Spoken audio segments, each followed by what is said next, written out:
Our next reaction is bimolecular substitution reaction या bimolecular nucleophilic substitution reaction है nucleophilic bimolecular. ठीक है, इसमें क्या हो रहा है, हमने वही एल्काइल हैलाइड लिया है, इसकी रिएक्शन हमने कराई है न्यूक्लियोफाइल से और क्या बनेगा, आर न्यूक्लियोफाइल ऐड हो जाएगा और क्या जाएगा एक्स माइनस.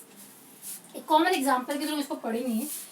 मानो कोई जो न्यूक्लियोफाइल है वो तो है न्यूक्लियोफाइल NU माइनस और जो हमारे पास अटैकिंग स्पीसीज है इनके जिसमें हम अटैक करने वाला जो हमारा रिएजेंट है वो कौन है, ये वाला. ठीक है, और अब हमारी रिएक्शन होगी. SN2 रिएक्शन में क्या होता है, सबसे पहले जैसे मानो ये कार्बन, आपको पता है एल्काइल हैलाइड में हम रिएक्ट करने मतलब वो हैलोजन कंटेनिंग कार्बन. ठीक है, जिसपे हैलोजन अटैक है, यहाँ पर एक H आया, यहाँ पर एक H आया और यहाँ पर एक X आया. ये सब जानते हैं क्योंकि कार्बन इज टेट्राहेड्रल. ओके, ये हम कब से पढ़ते आ रहे हैं. ये कार्बन है, ये टेट्राहेड्रल है, sp3 इसका हाइब्रिडाइजेशन है. अब इस पे आ रहा है न्यूक्लियोफाइल अटैक करने. जो पहले वाली रिएक्शन थी SN1 वो 2 स्टेप थी, SN2 इज 1 स्टेप. वो जो रिएक्शन है उसमें सिर्फ एल्काइल हैलाइड पे सब डिपेंड था. ये एक स्टेप में पूरी रिएक्शन होगी देखना. तो इसमें एल्काइल हैलाइड भी है और इसमें न्यूक्लियोफाइल भी है, इसलिए दोनों पे रेट डिपेंड करती है. इसलिए क्या आता है SN2 का 2 बाइमोलिकुलर, जो हम रेट लॉ में लिखते हैं. यानी कि रेट लॉ हम क्या लिखते हैं, इनका रेट इज इक्वल्स टू के RX और न्यूक्लियोफाइल जो मैंने आपको प्रीवियस वीडियो में शो किया था. ठीक है, ये न्यूक्लियोफाइल यहाँ पर अटैक करेगा. होता क्या है, पहले एक ये पूरा सिस्टम अरेंज हो गया, शेप जो है वो वही रहेगा, हम लिखते हैं ऐसा है लेकिन शेप कभी भी चेंज नहीं होगा.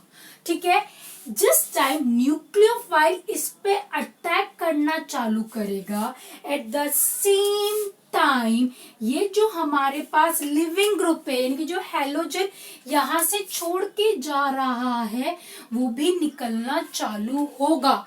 एक टाइम ऐसा आएगा कि ट्रांजिशन स्टेट बनेगी जिसमें ये तो अपना अटैच है, ये अपने ऐसे के ऐसे अटैच रहेंगे, अभी भी ज्योमेट्री चेंज नहीं होगी. एक पार्शियल बॉन्ड होगा लिविंग ग्रुप और कार्बन, अटैकिंग कार्बन के बीच में, और एक और पार्शियल बॉन्ड होगा अटैकिंग न्यूक्लियोफाइल और कार्बन के बीच में. ठीक है, इस टाइम यहां तक ये स्ट्रॉन्ग था, ये बिल्कुल वीक था ही नहीं, अटैक ही किया था. ये जो टाइम आएगा जिसको हम बोलते हैं ट्रांजिशन स्टेट, इसमें दोनों पार्ट होंगे. कुछ पार्शियल बॉन्ड इसके साथ होगा, कुछ पार्शियल बॉन्ड इसके साथ होगा. एंड आफ्टर सम टाइम अगर आप देखो तो ये अपना पूरा विड्रॉ करके ले जाएगा और इससे बॉन्ड ब्रेकिंग हो जाएगी और इससे कंप्लीट बॉन्ड मेकिंग हो जाएगी. बहुत ध्यान से देखो, मैं चाहती तो न्यूक्लियोफाइल को यहां से भी अटैक करा सकती थी, लेकिन मैंने कहा ना यहाँ ट्रांजिशन स्टेट बनी. SN1 में इंटरमीडिएट बन रहा था, SN2 में ट्रांजिशन स्टेट बनी. हमेशा ये बात याद रखना, अगर ट्रांजिशन स्टेट बनती है, 1 स्टेप रिएक्शन है, कंसर्टेड मैकेनिज्म होगी, फटाफट इलेक्ट्रॉन खिसकेंगे और हमेशा एक दूसरे के साथ जुड़ना चाहेंगे. ये ग्रुप निकल गया, जो ग्रुप निकल जाता है उसको क्या बोलते हैं, लिविंग ग्रुप. जो अटैक हो गया वो तो बिल्कुल अटैच हो जाएगा, ये बिल्कुल अटैच हो गया, मेरा कंपाउंड बन गया. कंसर्टेड मैकेनिज्म से ये हुआ, ये न्यूक्लियोफाइल पूरा जो हमारा है वो तो जो लिविंग ग्रुप था वो निकल गया. अटैक पीछे से हुआ, इसलिए हमेशा यहाँ एक टर्म चलती है वो होती है बैक अटैक. जब भी आप SN2 पढ़ोगे आप हमेशा बैक अटैक की बात करोगे. जब भी आप SN2 पढ़ोगे आप हमेशा लिविंग ग्रुप की बात करोगे. जब भी आप SN2 पढ़ोगे आप हमेशा स्टेरिक हिंड्रेंस की बात करोगे. स्टेरिक हिंड्रेंस को हिंदी में बोलते हैं त्रिविम बाधा. इसका मतलब देखो, न्यूक्लियोफाइल पास आना तो चाहता था, आया भी सही, लीव भी किया, सोच के चलो, ये कार्बन 4 वैलेंसी, ये तो चलो जानने वाला है। अगर ये 3 काफी बल्की ग्रुप आ जाएंगे तो क्या अटैक फिजिबल हो जाएगा क्या? नो। अगर लिविंग ग्रुप चिपका ही रह गया तो अटैक फिजिबल होगा क्या? नहीं। यानी कि लिविंग ग्रुप भी क्या होना चाहिए? बहुत अच्छा होना चाहिए। तो SN2 रिएक्शन में अब अपन देखेंगे इन सबका कॉमन एग्जाम्पल। आपको मैं एक एक एग्जाम्पल तीनों के रेफरेंस में बताऊंगी।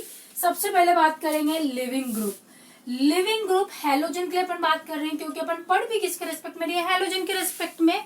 तो iodide is better leaving group than bromide, then chloride, then fluoride. एक तो लिविंग ग्रुप यहाँ आया। सेकेंड पार्ट जो हम ले रहे हैं, अब अटैकिंग का देखना। ये वो कार्बन है जिसपे अटैक होने वाला है, ये रहा। अभी मैं इसकी ज्यादा स्टीरियो पे नहीं जा रही हूँ, स्टीरियो के लिए हमने पूरा एक अलग मॉड्यूल बनाएंगे और बहुत अच्छे से पढ़ना है, क्योंकि आजकल एंट्रेंस स्टीरियो को बहुत ज्यादा अच्छे से कंसिडर करना चालू कर दिया स्टीरियो ने।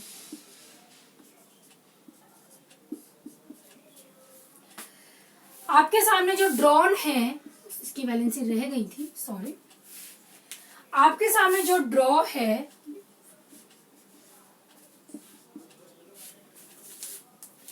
ये है हेलोजन उस कार्बन से अटैच है जो एक कार्बन से अटैच है 1 डिग्री। हेलोजन उस कार्बन से अटैच है जो 2 कार्बन से अटैच है। हेलोजन उस कार्बन से अटैच है जो 3 कार्बन से अटैच है, ये है 2 डिग्री और ये है 3 डिग्री। स्टार्ट करेंगे mechanism. First mechanism, nucleophile attack करने आया, इस वाले कार्बन दूर अटका पड़ा है, मानो ये कोई और नहीं, ये मिथाइल था, तो ये दूर अटका पड़ा है, इस कार्बन को जगह दे दी हाइड्रोजन। हाइड्रोजन बहुत छोटे छोटे ग्रुप, अटैक हो गया, इजिली ये वाला ग्रुप लीव हो जाएगा, इजिली आपका प्रोडक्ट बन जाएगा। इधर चलो, अभी तक एल्काइल ग्रुप थे, मानो दोनों एल्काइल ग्रुप को मैंने किसमें कन्वर्ट कर दिया? मिथाइल ग्रुप में। ठीक है, आया मिथाइल ग्रुप 2 वाले, न्यूक्लियोफाइल अटैक करने आया, कोशिश तो बहुत कर रहा है, आएगा अटैक करेगा, ऐसी बात नहीं है, लेकिन जितना फास्ट इसमें हो पा रहा, सिंगल स्टेप रिएक्शन है, ये अटैक करेगा, वो लीव करेगा, single step reaction, concerted mechanism. तो ये जो दोनों बल्की ग्रुप है, 2 बल्की ग्रुप इसके अप्रोच को हिंडर्ड करेंगे, तो इसकी रिएक्टिविटी ज्यादा होगी, इसकी रिएक्टिविटी कम। व्हेन इट कम टू 3, अब अपन ने 3 मानो मिथाइल कर दिए, 3 अल्काइल ग्रुप लगे थे, अब तीनों अपन ने क्या कर दिए? Methyl group. न्यूक्लियोफाइल अटैक करने आया, लेकिन इस बार तीनों काफी बल्की ग्रुप है, क्या अटैक पॉसिबल है क्या? नो, क्योंकि उसके पास जगह ही नहीं, छोटा सा कार्बन, और आपने उसके चारों तरफ बल्कीनेस लगा दी। Is it possible to attack? No. तो ये अटैक नहीं हो पाएगा और इतना इजिली इसका अटैक नहीं हो पाता। तो जनरली इसकी जो रिएक्टिविटी का ऑर्डर है वो हम कैसे दिखते हैं? हमेशा सबसे पहले सुपर 1 डिग्री, देन फिर कौन सा होगा? प्राइमरी 1 डिग्री, देन 2 डिग्री और फिर सबसे होगा 3 डिग्री। एक्चुअली सच देखा जाए तो 3 डिग्री तो अटैक बहुत ही कम सिचुएशंस में करता है। ओके, अब वर्किंग एग्जांपल ले लेते हैं एनसीईआरटीज के सबसे फेवरेट एग्जांपल।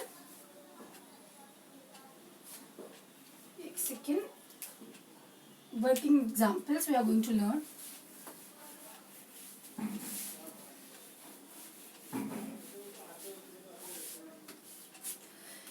क्वेश्चन दे रखा है आपको कि आपको बताना है इनमें से SN2 रिएक्शन कौन फास्ट देगा। चलो ऐसे चलते हैं, इनमें से SN2 रिएक्शन कौन फास्ट देगा, which will go with the SN2 reaction with the maximum possible ease.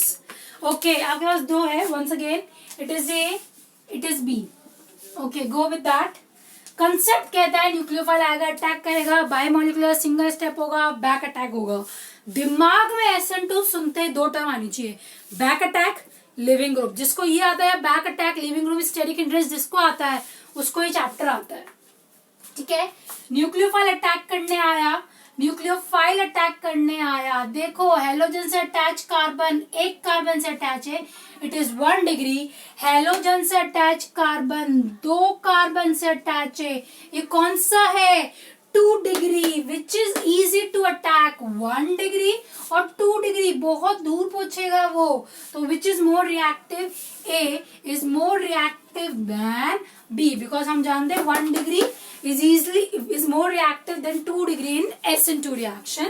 Case 2, एक और एग्जाम्पल एनसीईआरटी का ही ले लेते हैं.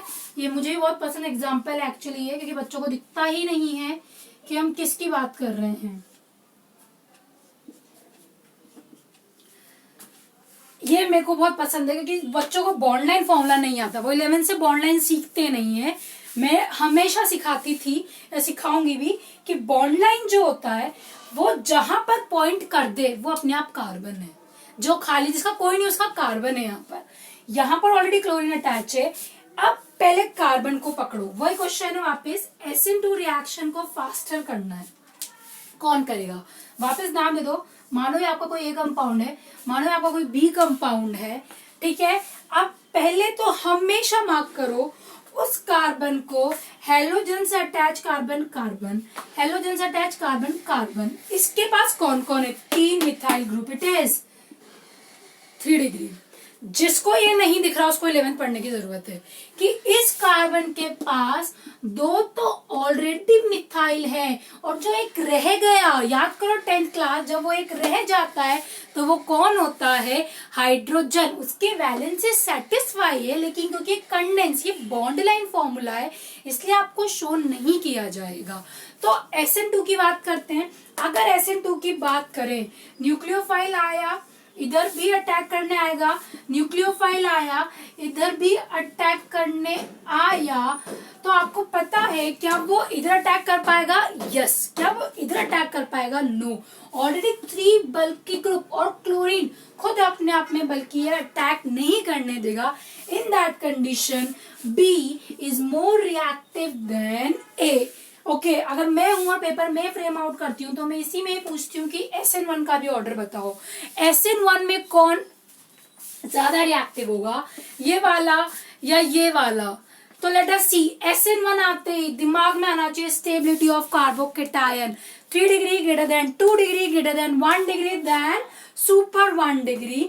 तो इधर चलते हैं. ये है 3 डिग्री, ये है 2 डिग्री. ये भागेगा, 3 डिग्री कार्बोकेटायन न्यूक्लियोफाइल आके आराम से चिपक जाएगा. इधर चलते हैं.